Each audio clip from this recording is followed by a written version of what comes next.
How to be mysterious. It's be mysterious. It's mysterious.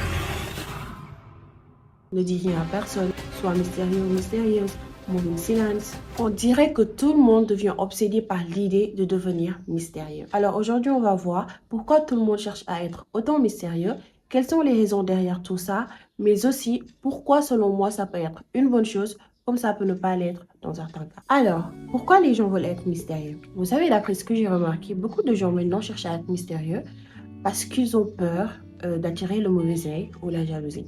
Parce que c'est vrai que peut-être ce sont des idées ancrées dans nos têtes, mais quand même c'est assez réel que quand tu partages tout sur ta vie, quand tu parles de tout, quand tu laisses ta vie sur un plateau au vu de tout le monde, bah, les gens vont commencer à t'envier et la jalousie sera là. Genre ça, ce sont des choses qui sont réelles et qu'on a presque peut-être toutes ou tous vécu en fait.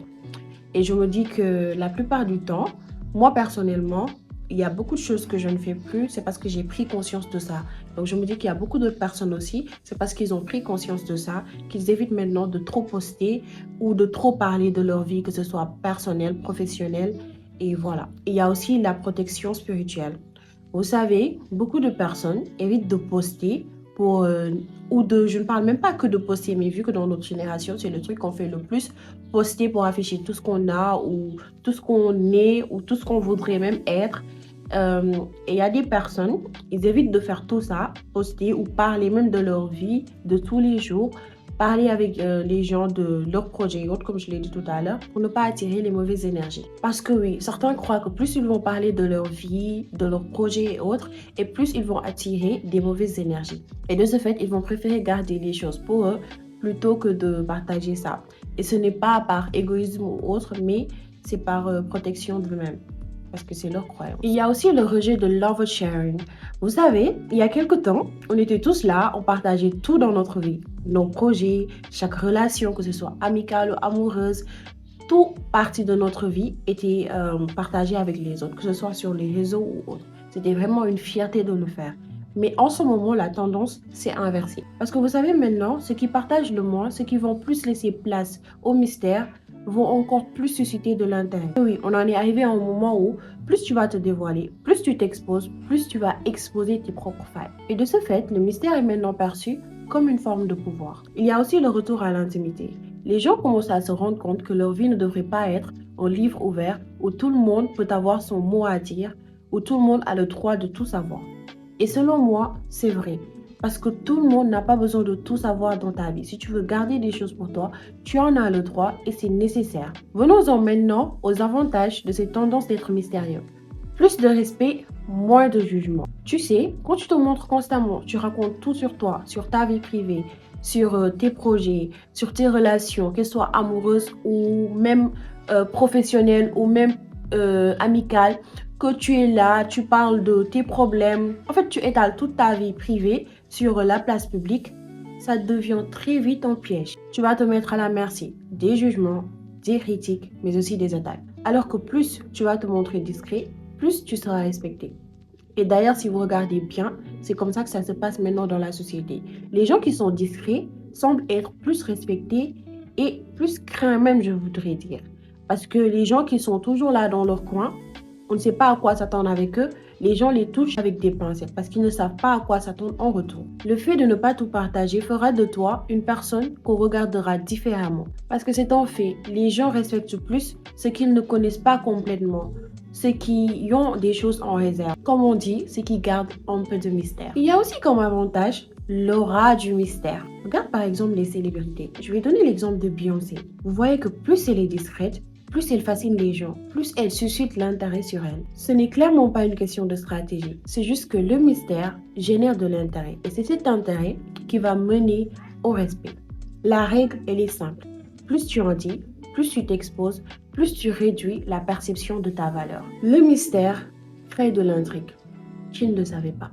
On vient de le dire. Depuis tout à l'heure, on le répète.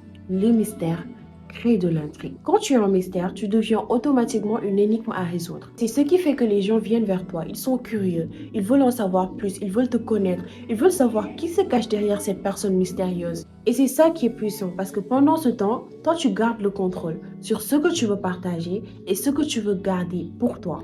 Parmi les avantages, il y a aussi le fait que tu as moins de pression. Avoir moins de monde qui scrute chaque détail de ta vie, ça permet vraiment de respirer. Tu n'as pas à justifier chaque geste, chaque projet, tu es vraiment libre de tes actions, de tes mouvements et de tes choix. Alors oui, quand tu choisis de rester discret, tu choisis en contrepartie de vivre sans pression constante des autres. Alors le mystère, l'arme à double tranchant, et oui, ça l'est. Le mystère présente aussi le danger de l'isolement. Si tu es juste une personne qui fait ça juste pour la tendance et que tu choisis de rester trop longtemps dans ton coin, tu risques en contrepartie de devenir complètement isolé. Parce que oui, le mystère ne doit pas être un moyen pour t'éloigner des gens, juste pour le fun en fait. Et tu vas te dire, c'est pour le mystère, tu vas te trouver comme excuse, le mystère, le mystère, le mystère, alors que non. Le mystère, c'est un moyen pour te protéger. Pas pour en contrepartie faire du mal à des gens qui ne t'ont rien fait et te faire du mal à toi-même en t'éloignant des gens que tu aimes ou que tu apprécies. Juste pour, soi-disant, vouloir garder le mystère. Il y a la gestion des attentes aussi. Tu sais, ne pas trop en partager ne veut pas non plus dire disparaître et être muet.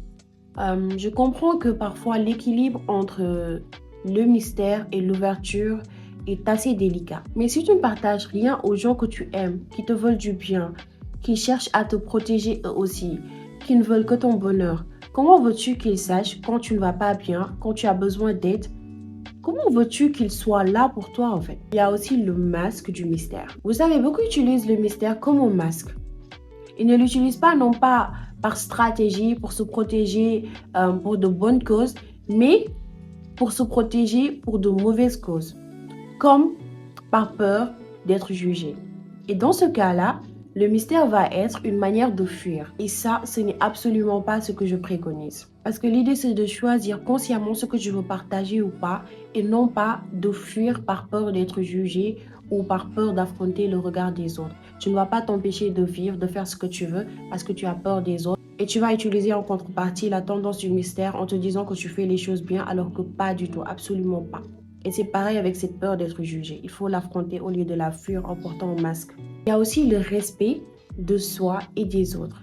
Le mystère ne doit pas être un jeu de pouvoir, un jeu que tu utilises pour jouer avec les gens, avec leurs sentiments et autres. Non. Le mystère doit plus être une façon de mieux te connaître toi-même, de mieux gérer ton image ainsi que tes relations. Alors quand tu choisis de te montrer sous un certain angle, fais en sorte qu'elle soit le bon. Fais-le de manière à te respecter toi, à ne pas te blesser toi-même, mais aussi à respecter les autres et aussi à ne pas les blesser eux aussi. Alors, comment trouver l'équilibre entre le mystère, mais aussi l'authenticité? Le silence peut être utilisé comme stratégie personnelle. Parce que moi, je suis une personne, dernièrement, j'ai compris que prendre du recul, c'est aussi se permettre de savoir qui on est réellement. Être parfois dans le recul, se retirer un moment, être dans le silence, rester avec soi-même, c'est aussi comprendre qui on est, où on en est et qu'est-ce qu'on doit faire pour mieux avancer. Alors je me dis que ce mystère, ce silence, parce que quand tu fais ça, tu es un mystère pour les gens. Ils se disent mais pourquoi tu fais ça? Ils se posent plein de questions. Et pour moi, ça peut être, ce côté du mystère peut être utilisé à bon escient en fait. Parce que c'est vraiment une bonne chose, ça aide énormément et c'est pas quelque chose non plus qui détruit les relations. Sauf si ce n'est pas une bonne relation parce que si la personne en face de toi te comprend, c'est comment tu fonctionnes, ça ne va plus être un problème. Alors comme je l'ai dit tout à l'heure, prendre du recul est nécessaire pour savoir qui on est réellement. Mais il faut que ce soit une pause réfléchie, comme je vous l'ai expliqué tout à l'heure, et non pas quelque chose que tu fais pour fuir quelque chose. Et aussi, ça doit être quelque chose de temporaire. C'est une stratégie, mais elle doit être temporaire. C'est pas quelque chose que tu vas faire toute ta vie, en fait. Toute ta vie, tu veux pas tout le temps être en retrait, te dire que je vais être dans mon coin et réfléchir. Parce que oui, si tu fais ça, comment seront tes relations sur le long terme? Avec qui tu seras en relation? Comment tu vas entretenir tes relations? Et comment toi-même, tu pourras t'épanouir dans ta vie sociale sur le long terme? Ça ne pourra pas le faire. Alors oui, parfois se retirer, c'est bon, mais pas tout le temps. Que ça soit au moins temporaire. Faut pas en abuser non plus. c'est ton besoin. Pour certains, c'est ton besoin, pour certains comme moi. Mais il faut savoir aussi ne pas totalement rester dans sa zone de confort et se couver dedans, se trouver des excuses. C'est pas la chose à faire. C'est pas la bonne chose à faire.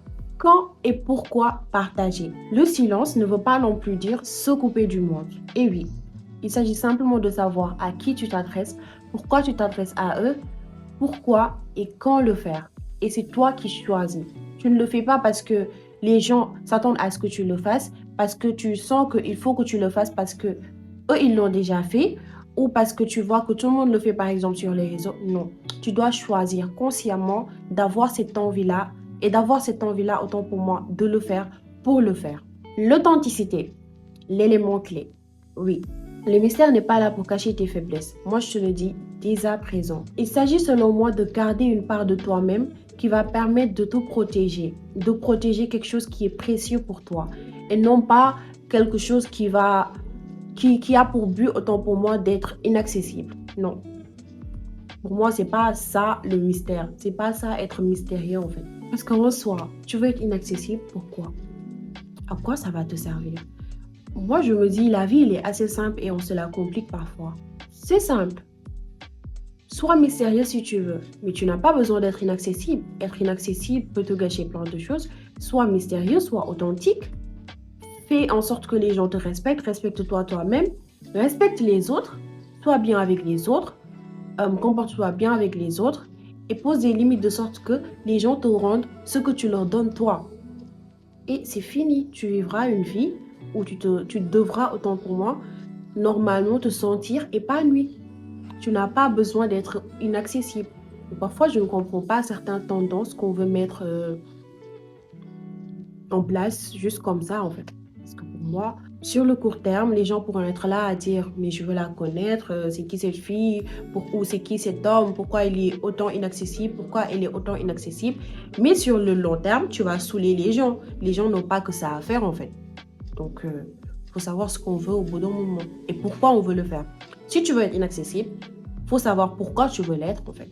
Ce n'est pas interdit, chacun fait ce qu'il veut, mais posez-vous les bonnes questions selon moi. Pour la dernière, c'est être stratégique avec votre énergie. Ne partage pas tout. Choisis quand tu le fais, où tu le fais, avec qui tu le fais. Et en résumé, je te dirais, choisis ce que tu donnes et à qui tu le donnes. Vous savez, en fin de compte, le mystère ne doit pas être quelque chose qui va te couper des autres, qui va couper tes relations avec les autres. Non, ça doit être quelque chose qui va renforcer ta position et ta relation avec toi-même. Pour moi, c'est comme ça que je le vois.